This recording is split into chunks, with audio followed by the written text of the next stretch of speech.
le titre de l'intervention, c'est 95% de ce que vous ignorez sur vos clients ou utilisateurs. C'est un peu provoque, c'est vrai, mais c'est simplement parce que c'est un chiffre, j'espère que vous allez retenir.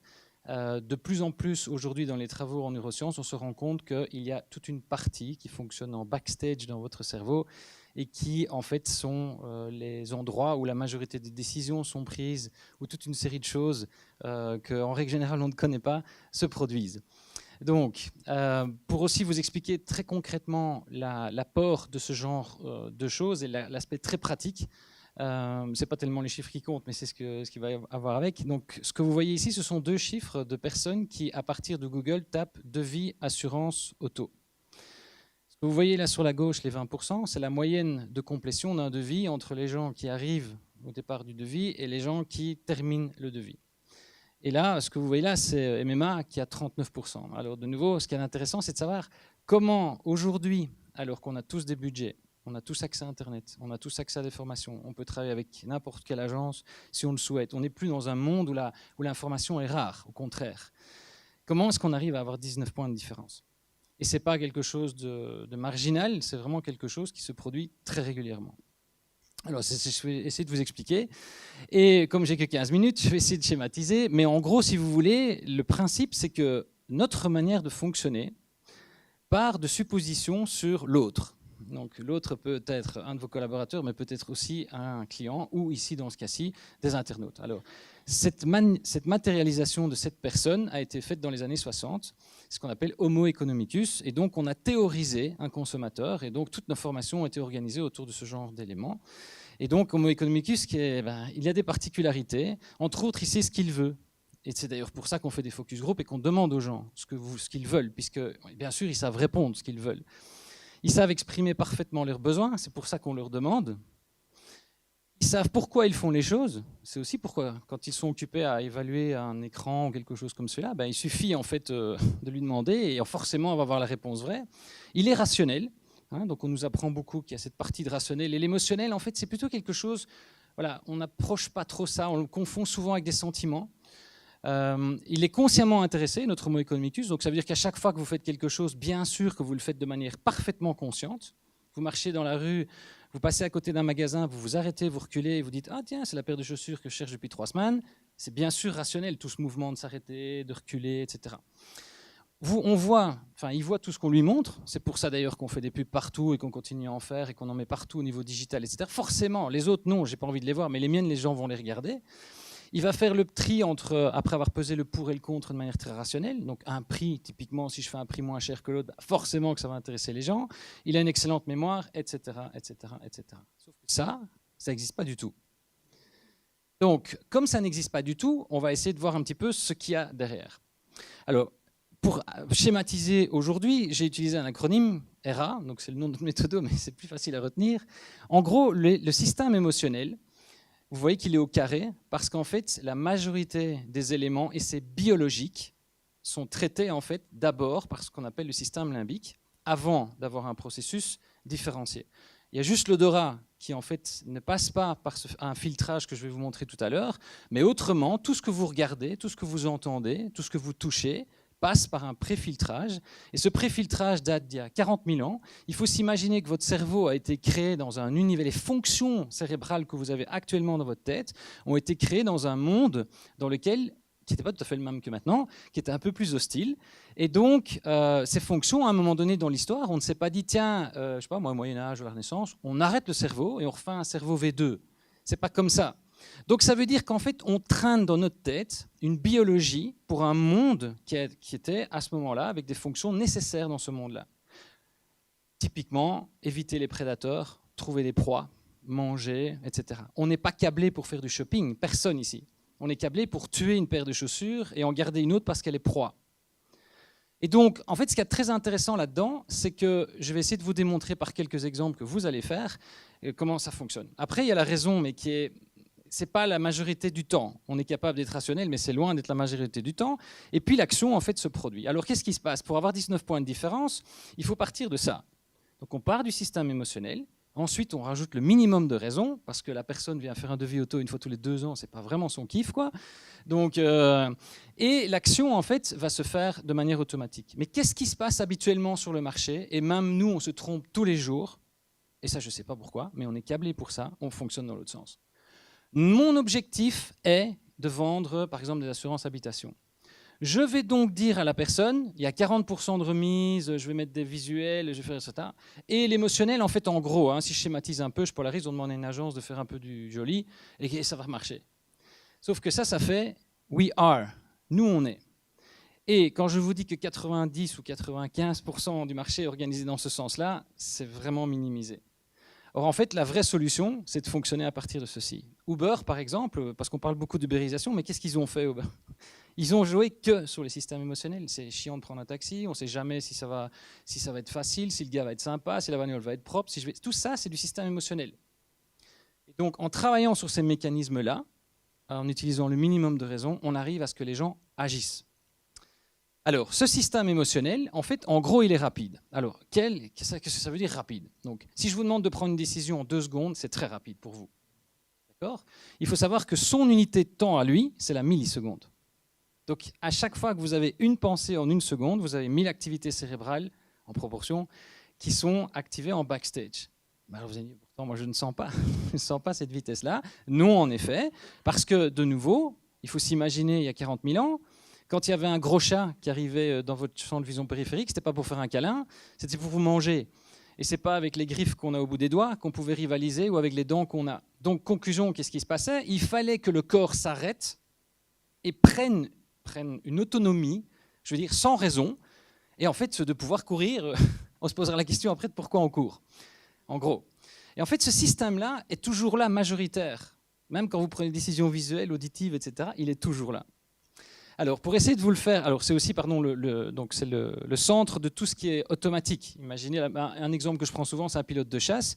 Imaginez s'il devait fonctionner sur sa raison et tout le temps calculer la vitesse à laquelle l'autre avion va, etc., avant de décider de tirer, il est mort, quoi. Donc en fait, ce qu'on fait, c'est qu'on entraîne son système émotionnel à fonctionner, à avoir moins de peur, à travailler sur toutes des zones que je vais vous montrer et qui permettent en fait, au moment où il est dans l'action, de ne plus fonctionner avec sa raison. Un expert, c'est quoi? C'est pas quelqu'un qui est plus malin que les autres, c'est juste quelqu'un qui répète les actions régulièrement jusqu'à ce que ça devienne une habitude.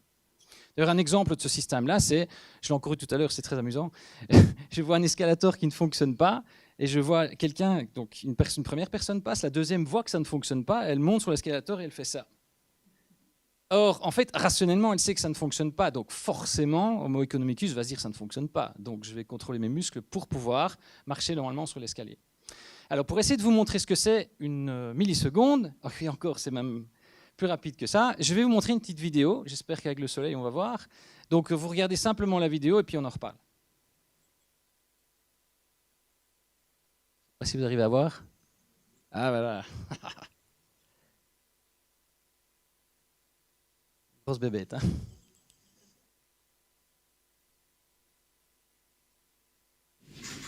Ok. Alors, cette réaction-là, comment pouvez-vous l'avoir? Parce que vous êtes Homo economicus et que vous êtes rationnel. Donc, il n'y a pas de serpent, on est dans une tour, il n'y a pas de danger. C'est juste pour vous montrer que ces mécanismes sont inscrits dans notre biologie et que donc, on a des réactions à ceci. Si je fais ceci, c'est un serpent. Si je vous fais ça, c'est une araignée. Or, il n'y a pas un serpent, ce n'est pas une araignée. Donc, l'idée que vous avez ressentie ici, pour vous, c'est déjà très rapide parce que vous dites, oula, vous avez senti l'adrénaline qui tendait vos muscles. C'est très lent. Parce qu'avant que l'adrénaline ne soit relâchée, il faut donc qu'il y ait une instruction de relâchement de l'adrénaline. Donc, ça veut dire que qu'est-ce qui va se passer? Il faut que les amygdales jugent que la situation est suffisamment dangereuse que pour couper la raison. Pour ça, il faut que votre système visuel enregistre les informations qu'il voit là. Donc, vous imaginez tout ce qui se passe derrière.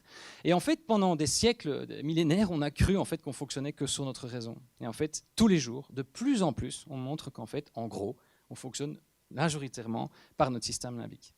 Et on confond souvent les émotions et les sentiments. Ce n'est pas du tout la même chose. L'émotion, c'est vraiment du on-off. C'est un signal, comme je vous ai montré ici. Ensuite, vous avez la raison, donc qui est lente, réfléchie. En règle générale, elle va s'activer quand l'autre ne fonctionne pas. Vous rentrez chez vous tous les jours. Imaginons, c'est le soir, vous mettez vos clés, vous allumez l'interrupteur, tout va bien. Vous faites ça tous les jours. Vous ne vous dites pas à chaque fois, oh, c'est vraiment super, à chaque fois que j'appuie sur l'interrupteur, j'ai de la lumière. Par contre, le jour où ça ne fonctionne pas, c'est-à-dire vous faites comme ça, elle vous dit, oh, Le O, c'est en fait votre système émotionnel qui vous dit « mais attends, il manque quelque chose là, il y a quelque chose qui ne va pas, tiens, ça je ne sais pas gérer, donc tiens, débrouille-toi avec ça ». Et là, vous faites « oh ». Et en fait, on ne se rend pas compte de ça, de toutes ces activités cérébrales. Et donc, je vais essayer de vous en montrer tout à l'heure, vous allez voir. Et donc, l'action, c'est la réponse, le jugement ou la décision. Et donc, en gros, la majorité du temps, on fonctionne dans ce sens-là, surtout quand il s'agit des autres. Évidemment que les autres vont le faire, parce que c'est Homo economicus. Forcément que ma pub est meilleure que l'autre, ils vont la regarder, etc., etc., etc. Sauf qu'on vit dans un monde où la motivation intrinsèque commence à dominer la motivation extrinsèque. Extrinsèque, c'est je vous montre quelque chose et j'espère que ce stimuli va vous faire réagir. Intrinsèque, c'est ça vient de l'intérieur. Et on est de plus en plus dans un monde dans lequel la motivation ou l'attention, toutes ces variables-là deviennent de plus en plus importantes. On parlait tout à l'heure je n'étais pas là, mais dommage, j'ai vraiment envie d'entendre sur l'olfaction. Et en fait, entre autres, quand vous voyez le nombre de produits qui sont produits de parfums, qui sont des échecs, c'est quand même astronomique, quoi. Or, par exemple, pour l'instant, à Bruxelles, il y a un de mes amis qui est occupé à faire pour une grande marque de parfums, en fait, une typologie, mais neuronale des gens. Parce que ce n'est pas parce que vous avez, je sais pas moi, 45 ans ou 50 ans et que vous êtes cadre, ceci, cela, qu'on va savoir ce qui se passe dans votre tête. Il peut y avoir des différences énormes. Par contre, la typologie neurologique, on arrive à savoir beaucoup plus finement, par exemple, comment la réaction va se produire par rapport à telle typologie. Et donc, on construit les parfums sur base de typologie neuronale et plus sur base de on croit que ceci va fonctionner ou pas. Par exemple, dans les musiques aujourd'hui, comment est-ce qu'on choisit l'investissement qu'on fait? Les Américains, ils prennent avec The Voice, etc. On en a pléthore, donc on prend, je sais pas moi, 50 ou 100 jeunes, on leur fait faire des trucs, on met des gens dans un IRM et on va mesurer en fait des zones particulières que je vais vous montrer, entre autres ce qu'on appelle le globus pallidus, donc qui est une zone en fait qui va s'activer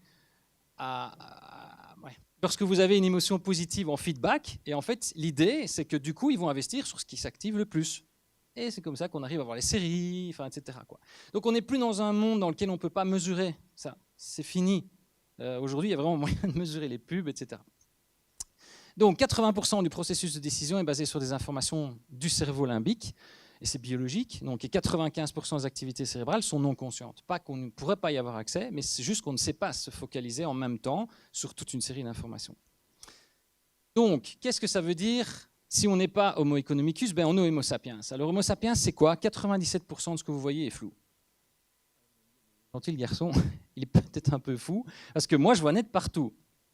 Oui, bien sûr, mais c'est parce que vous bougez votre œil et que vous n'avez pas conscience que vous bougez votre œil. On va faire un petit exercice facile.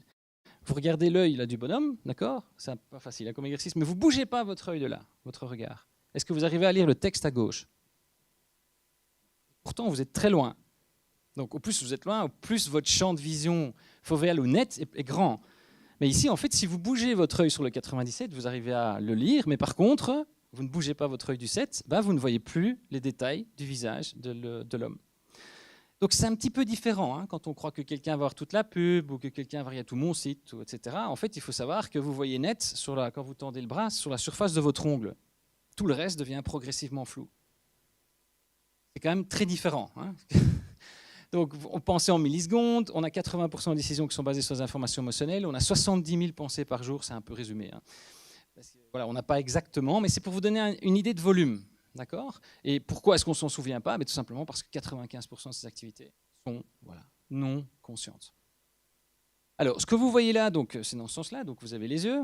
Donc, je vous présente votre système limbique. Donc, c'est un petit système qui se trouve à l'intérieur de votre cerveau et qui donc, excepté l'odorat, filtre toutes les informations qui sont en entrée. C'est comme ça que quand vous êtes dans une salle et un brouhaha pas possible et quelqu'un vous appelle, et vous entendez votre nom, alors que ça fait un bruit et que l'autre n'aura probablement pas entendu votre nom. Ou quand vous regardez quelque chose, vous ne regardez pas tout. On va faire quelques petits exemples tout de suite. Donc en gros, comme je n'ai pas beaucoup de temps, toutes les zones que vous voyez là, on peut les mesurer. D'accord? Donc ça va depuis l'anticipation du plaisir, il y a une zone spécifique pour ça, le plaisir immédiat, le danger ou la peur. Donc là, ce que vous avez ressenti là tout de suite, c'est typiquement le système amygdalique qui s'est activé. Donc le thalamus, vous avez le globus pallidus qui va lui donner le niveau de motivation émotionnelle au démarrage d'une tâche. Vous avez tout ça. Vous avez une réunion qui va être chiante, vous arrivez les pieds de plomb. On parlait tout à l'heure, tout de suite, de motivation. Mais quand on est engagé dans quelque chose, le niveau de motivation émotionnelle va être plus élevé. Et donc, avant de faire une tâche, c'est important de pouvoir élever ce niveau-là, par exemple. Donc on a ici, donc vous voyez la gestion des émotions, les processus de décision, la projection dans les situations déjà vécues, etc. Par exemple, on aime bien, on n'aime pas, nous on a l'impression que ça va de plus 10 à moins 10, tellement on fait faire des études aux gens. En fait, il faut savoir qu'il y a une zone qui va de 0 à 10 pour j'aime pas, et il y a une zone qui va de 0 à 10 pour j'aime bien. Et en fait, c'est un combat entre les deux. En fait, nos pensées, c'est un mécanisme darwinien. En fait, en gros, il y a des pensées, et puis de temps en temps, il y en a une qui va sortir plus fortement que l'autre. Et aussi des autoroutes, pour vous donner des images, sur lesquelles, en fait, quand c'est répété, en fait, ça se produit plus majoritairement. Donc, 100% de vos utilisateurs, collaborateurs, clients sont des Homo sapiens. Ça, c'est une certitude. 100% des Homo sapiens ont un cerveau. Donc, ne pas comprendre le cerveau vient donc à dire que je ne connais pas Homo sapiens. Et je pense, c'est quelque chose d'intime, mais je pense, je le vois depuis 20 ans maintenant, l'évolution, on parle beaucoup de big data, mais c'est très nouveau. Je peux vous dire que les neurosciences, la vague que ça va amener, c'est encore autrement important. Que ce soit au niveau médical, que ce soit au niveau business, etc., on va vers ce genre de choses, qui d'ailleurs pour moi, alors, il peut y avoir les deux côtés, hein, il y a aussi tout ce qui est éthique, etc., on peut en parler, mais c'est important, quelqu'un qui veut faire quelque chose, quel est l'intérêt de le bloquer? Maintenant, de lui faire quelque chose qu'il ne veut pas est très différent. Donc, et 100% d'une expérience, c'est quoi? Quand on parle d'expérience de quelqu'un ou d'atteindre un objectif ou peu importe quoi, c'est une représentation électrochimique qui se passe à l'intérieur de votre cerveau. Rien d'autre. C'est une représentation. Représentation veut donc dire pas le tout, mais bien une représentation électrochimique. Donc mesurer ces représentations électrochimiques permet de pouvoir mieux connaître. Alors quand je vous dis mieux connaître, avec ce que je vous montre là, enfin tout ce que je vais montrer, si le cerveau c'est ça, aujourd'hui on en connaît ça, quoi. Hein. Donc il faut être très humble, très très humble. Mais ce qui est génial, c'est que ça ouvre un monde qui est juste extraordinaire. Parce que ça permet de voir avec des résultats business qu'on peut par exemple atteindre. Alors ça c'est dans notre domaine à nous, mais plein d'autres domaines dans lesquels on obtient les choses. Donc, bref, les gens n'agissent pas parce que vous le voulez. Ils agissent parce qu'ils ont un besoin à satisfaire. En règle générale, ils ne savent pas l'exprimer correctement. Et leur cerveau ne rencontre aucune barrière pour y arriver. Ça, c'est vraiment les mécaniques qui permettent d'avoir les 19 points de différence que je vous ai montrés. Donc, bref, quand vous construisez une expérience utilisateur ou avec une équipe, avec des collègues, c'est la même chose. Parce que moi, j'utilise ces techniques-là avec mes équipes. Donc, il faut s'imaginer vraiment que vous parlez à un cerveau qui est vieux de 10 000 ans. Avant d'avoir accès à la raison, il faut d'abord avoir accès à d'autres choses. Alors, pour essayer de vous faire sentir ça, maintenant, parce que c'est du blabla, donc je vais vous demander dans quelques instants de fermer les yeux. D'accord ? Il n'y a rien qui va se passer, ne vous tracassez pas, il n'y a pas de danger. Vous allez entendre un son et je vais vous demander en fait simplement de laisser remonter les souvenirs que ce son vous évoque. D'accord ? Je ne sais pas si on va bien l'entendre, mais allez-y, fermez les yeux. On y va.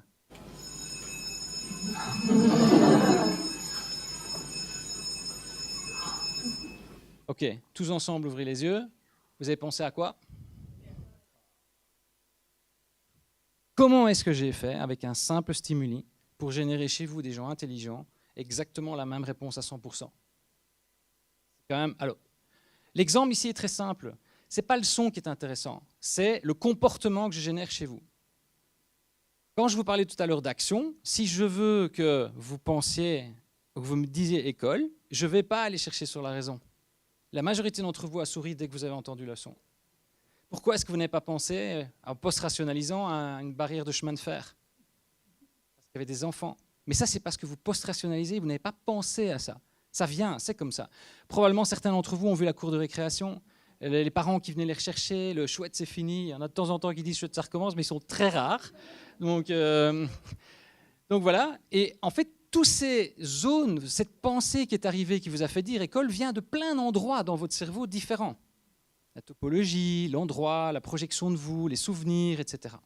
Or, ici, de nouveau, ce qui est intéressant, c'est qu'on ne se connaît pas. Donc, du coup, avec un son, j'arrive à générer un comportement. Alors, l'idée, c'est est-ce qu'on ne peut pas voir le monde en se disant, mais finalement, sans manipulation, est-ce que je ne peux pas, si je recherche vraiment à faire quelque chose avec quelqu'un, est-ce que le but n'est pas d'observer un comportement de tel type? Peu importe, mais ou j'ai un collaborateur, ça permet de voir la chose différemment. C'est-à-dire qu'en fait, vous n'êtes plus dans une position où vous allez faire à quelqu'un quelque chose, vous allez lui faire quelque chose parce qu'il, lui, vous touchez sa motivation et il va agir tout seul. Je vous donne un exemple avec Orange, par exemple. On a fait un projet avec eux qui était super intéressant, rapide au niveau digital. Donc, ils se sont dit, et c'était très juste, les gens ne vont pas voter. En tout cas, il y a beaucoup de taux d'abstention. Donc, ils ont demandé pourquoi. Alors, la majorité des gens disent parce qu'il faut se déplacer. Alors, ils sont partis sur la verbalisation, Homo economicus. Donc il suffit, évidemment, puisque les gens disent ça, c'est que c'est ça. Donc on va faire une application pour une commune dans laquelle la commune va demander aux gens de voter. Donc hop, c'est pas très compliqué, hein, il suffit de cliquer, dire je suis pour ou contre, etc. Marche pas du tout. Mais pas du tout. La motivation de base dans le système émotionnel n'était pas la bonne. Parce que quand vous votez, c'est pour faire quoi? C'est pour exister et pour avoir un impact sur son quotidien. Dès qu'on touche à ces deux choses-là, il suffit de regarder comment M. Macron a fait, et vous entendrez dans ses paroles ces deux choses-là, et faire exister les gens et leur donner un impact ou l'impression d'avoir un impact concret. Je vous donne un exemple très concret de ça avec les communes. Je vous dis, voilà, donc premier cas, je vous ai expliqué. Le deuxième, c'est tous les ans, vous payez 2 000 € à la commune, on vous remercie pour ça, mais c'est votre argent. Donc, en fait, ce qu'on va vous demander, c'est de distribuer cet argent sur des projets que la commune initie. Donc, et comme je sais que vous avez un enfant, par exemple, on va mettre une barrière devant la sortie scolaire pour éviter qu'il y ait des problèmes. Là, c'est rien de nouveau, bien que. Mais si je vous dis, mais en fait, c'est pas grave, si vous voulez pas participer, c'est pas grave. On va répartir votre argent chez tous les voisins qui, eux, sont d'accord de participer avec nous. Vous sentez la différence à l'intérieur, c'est-à-dire qu'en fait, on a l'impression de perdre quelque chose. Et là, on joue sur deux tableaux. La motivation de base, qui est donc je n'existe pas et je n'ai pas d'impact, et la deuxième qui est je perds. Et en fait, c'est proie, prédateur, survie, etc. C'est vraiment basé sur ces mécanismes-là. Alors, deuxième petit test, on ne voit pas assez, je ne sais pas si vous arrivez à voir ce que c'est ou non. En fait, non, on va passer le test parce que de toute façon, on n'aura pas vous n'allez pas pouvoir visualiser. En fait, en gros, si vous voulez, donc c'est une scène dans laquelle on voit une personne arriver. Et ce que vous voyez là, c'est 3 parcours oculaires différents qui ont été enregistrés sur base de tâches différentes. Donc, par exemple, ici, on demande dans quelle pièce se passe la scène qui est occupée à se produire. Et ici, on demande quelle est la personne la plus influente. Et ce qui est très intéressant, c'est de voir que les gens, évidemment, ne regardent pas la même chose. C'est bien une représentation en fonction de la tâche qu'on a demandé à la personne. Or, c'est la même image. Donc, si c'est la même image, ça veut donc dire que les comportements peuvent être diamétralement opposés. Et si je ne sais pas quels sont les comportements qui doivent être générés dessus, eh bien, je vais faire plein d'essais, plein d'erreurs. Les parfums, les ceci, les cela, les campagnes qui marchent pas, etc. En fait, on vit dans un monde qui est basé sur le stimulus, sur le stimulus. Et donc, en fait, l'idée, c'est que du coup, comme on se concentre sur créer quelque chose, on en oublie que, en fait, ce qui compte, c'est le comportement. Un écran n'existe pas si un être humain n'est pas devant. Un parfum n'existe pas s'il n'y a pas quelqu'un qui le sent. Et quand on inverse simplement ça, vous vous rendez compte qu'une musique n'existe pas si quelqu'un ne l'écoute pas. Donc la musique en elle-même n'a pas de sens. L'écran n'a pas de sens, le parfum n'a pas de sens. Ce qui en a, c'est le comportement des gens que vous avez en face de vous.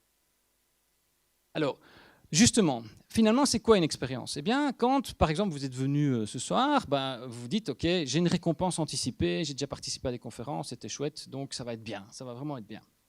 Okay, donc la récompense anticipée va probablement se retrouver quelque part ici avant que vous ne veniez. Okay, et vous avez à chaque tâche que vous faites une récompense anticipée.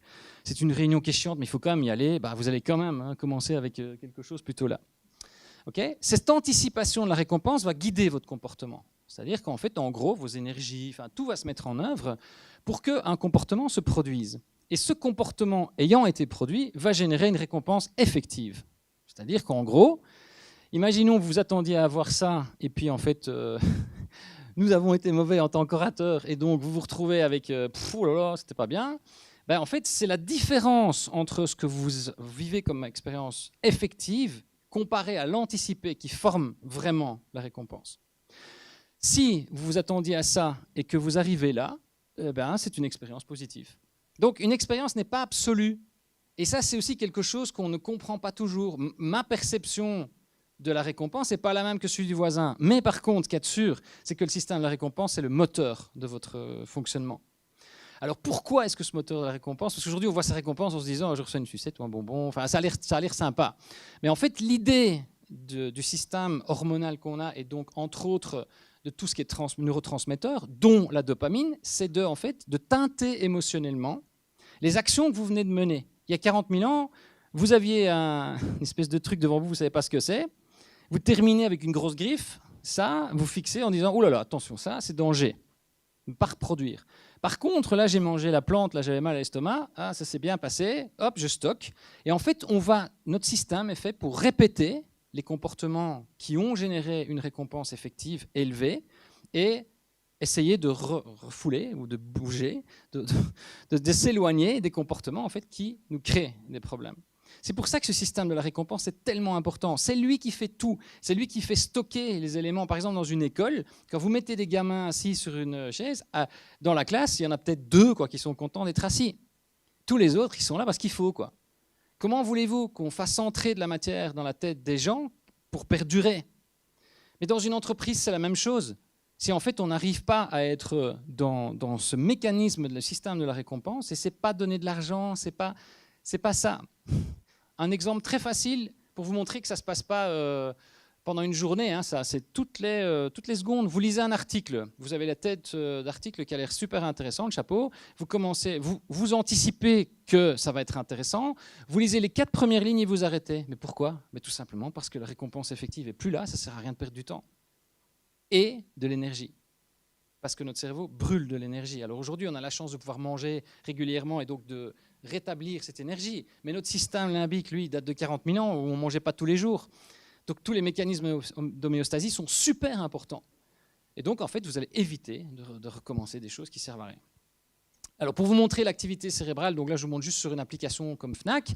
Donc vous voyez ici une descente à l'intérieur d'une page et vous allez voir là, à vitesse réelle, des activités qu'on a enregistrées ici avec un électroencéphalogramme au niveau de la surface du cortex. Alors je défie n'importe qui au monde d'arriver à dire à cette vitesse-là ce qui se passe dans sa tête. Voilà. Et il n'y a pas d'accélération, hein. C'est à vitesse réelle. Donc vous voyez en fait qu'il y a des modifications électriques qui sont portées, mais il n'y a pas que ça. Avec les capteurs physiologiques aujourd'hui, entre autres l'électrodermal, on peut avoir des indicateurs. Alors on découvre tous les jours là-dessus. Il n'y a pas de vérité. Les personnes qui vous disent en neurosciences qu'il y a des vérités absolues sur les éléments, c'est pas vrai. On est en pleine recherche dans tout ça, mais ça évolue tellement vite, tellement fortement, il y a tellement de travaux qui sont effectués, qu'imaginez un petit peu, aujourd'hui on peut dire avec ce genre de technique, à tel endroit, la personne n'a pas compris ça. Alors pas juste avec un indicateur, mais avec un faisceau d'indicateurs triangulés, on peut, sans même lui demander, savoir en fait comment la personne a compris ou n'a pas compris, etc.